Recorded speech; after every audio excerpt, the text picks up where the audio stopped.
অনেকে আমাকে প্রশ্ন করে থাকেন যে আপু আপনি ভিডিও এডিটিংটা কোন অ্যাপস দিয়ে করেন। প্রথম প্রশ্নের উত্তর হচ্ছে আমি ভিডিও এডিটিংটা ক্যাপকাট এবং ইনশট দিয়ে করি। সেকেন্ড প্রশ্ন বলেন যে আপু আপনি কি ভয়েস দেওয়ার জন্য কোনো মাইক্রোফোন ইউজ করেন? হ্যাঁ, আমি অবশ্যই ভয়েস দেওয়ার জন্য মাইক্রোফোন ইউজ। আমি যে এখন কথা বলছি আমি কিন্তু মাইক্রোফোনের কথা বলছি। তো অনেকেই বলেন যে আমার ভিডিও এডিটিংটা নাকি আপনাদের কাছে অনেক বেশি ভালো লাগে, বিশেষ করে আমার স্টুডেন্ট আপুদের এত সুন্দর সুন্দর কমেন্ট করে কি বলবো। তো সেখান থেকে চিন্তা করলাম যে আজকে ভিডিও এডিটিংটা আপনাদের সাথে একটু কথা বলা যাক, বিশেষ করে নতুনদের জন্য, যারা একদম নতুন আছেন তারা কিন্তু আজকে ভিডিও এডিটিংটা শিখতে পারেন। যেহেতু হচ্ছে ক্যাপকাট প্রো হয়ে গেছে, আপনারা চাইলে কিন্তু সেটা দিয়ে আগের মতো করে ভিডিও এডিটিংটা করতে পারবেন। এর জন্য কিন্তু আপনারা অবশ্যই ইনশট অ্যাপসটা ইনস্টল করে নেবেন, ঠিক আছে। এরপর যেটা করবেন, ইনশটে ঢোকার পর দেখেন নিউ প্রজেক্ট লেখা আছে, এখানে ক্লিক করার পর আপনার পছন্দের কয়েকটা ভিডিও নিয়ে চলে আসবেন। পছন্দের ভিডিও নিয়ে চলে আসার পর যে প্রথম যে কাজটা থাকবে সেটা হচ্ছে যে অবশ্যই আপনার ইনশটে যে লোগোটা সেটা কিন্তু রিমুভ করে দিতে হবে। টাচ করলে একটা অ্যাড আসবে, অ্যাড দেখলে কিন্তু চলে যাবে, ঠিক আছে। এরপর যে কাজটা করবেন সেটা হচ্ছে ভলিউমটা একদম জিরো করে দেবেন। ভলিউমটা জিরো করে দিতে হলে অবশ্যই আপনাকে অ্যাপ্লাই টু অলে ক্লিক করে দিতে হবে, তাহলে প্রত্যেকটা ভিডিও থেকে কিন্তু জিরো হয়ে যাবে, ঠিক আছে। এরপর যেটা করবেন সেটা হচ্ছে আপনারা রেশিওটা সিলেকশন করে নেবেন। যদি রিলস ভিডিও এডিট করতে চান সেক্ষেত্রে অবশ্যই 9:16 দিবেন, আর যদি বড় ভিডিও এডিট করতে চান অবশ্যই 4:5 দিবেন। তবে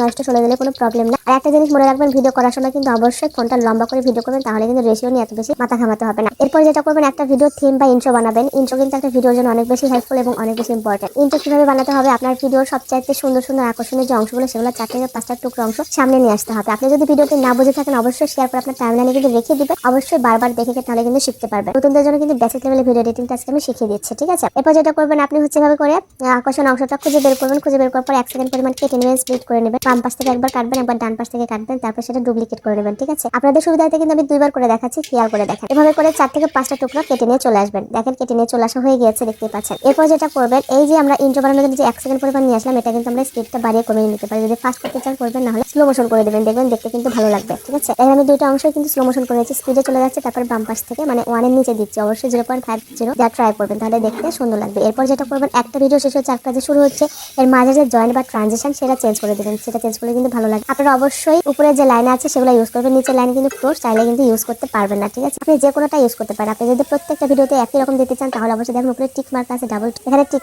অ্যাপ্লাই টু অলে ক্লিক করে দিলে কিন্তু প্রত্যেকটাতে একই রকম হবে। আপনি যদি মনে করেন যে প্রত্যেকটা আমি আলাদা আলাদা করে দিব, তাহলে অবশ্যই প্রত্যেকটাকে আলাদা আলাদা ভাবে টাচ করে নিতে হবে, ঠিক আছে। দেখেন আমি অ্যাপ্লাই টু অলে ক্লিক করেছি, প্রত্যেকটা ট্রানজিশন কিন্তু একই রকম হয়ে গেছে। আপনি যদি সেটা না চান অবশ্যই যে দেখেন ব্যাকে চলে আসবেন, এরপর কিন্তু আলাদা আলাদা করে দিবেন। ইন্ট্রোতে মিনিমাম ট্রানজিশন ব্যবহার করবেন, তাহলে কিন্তু অনেক বেশি ভিডিওটা সুন্দর লাগবে, ঠিক আছে। এরপর যে কাজটা সেটা হচ্ছে দেখেন খুব ইম্পর্টেন্ট, আপনারা একটু খেয়াল করে দেখেন। আপনার ভিডিও বড় ভিডিও অবশ্যই 3 মিনিট 5 সেকেন্ডের করার চেষ্টা করবেন। ছোট ভিডিও 15 সেকেন্ড হলেই হবে, বা একটু বড় হলে কোনো প্রবলেম নাই। তো আপনাদের ভিডিও যে অংশটা আপনাদের ফাস্ট করা দরকার, এভাবে করে স্পিডে চলে যাবেন, এরপর 2x পরিমাণ করে দিবেন। আপনারা অবশ্যই 2x এর উপরে দিতে যাবেন না, ভিডিওটা ভীষণ ফাস্ট হয়ে গেলে দেখতে ভালো লাগে না, ঠিক আছে। আবার যদি কাট করতে চান এভাবে টেনে আঙুলের সাহায্যে উপরে নিচ করে দিতে পারেন। কোনোটা স্লো মোশন হবে, কোনোটা ফাস্ট হবে, এরকম একে বলে কিন্তু কাট, ঠিক আছে। এভাবে করে কিন্তু আপনারা স্পিডে গেলে এগুলো পেয়ে যাবেন। এভাবে করে করবেন। দেখেন আমি একটু ভিডিওটা প্লে করে আপনাদেরকে দেখাচ্ছি যে কোনোটা ফাস্ট হয়েছে, কোনোটা হচ্ছে স্লো মোশন হচ্ছে, ঠিক আছে। এরপর যেটা করবেন সেটা হচ্ছে যে আপনার অবশ্যই লাইক কমেন্ট শেয়ার বাটনটা দিতে হবে। আপনি যদি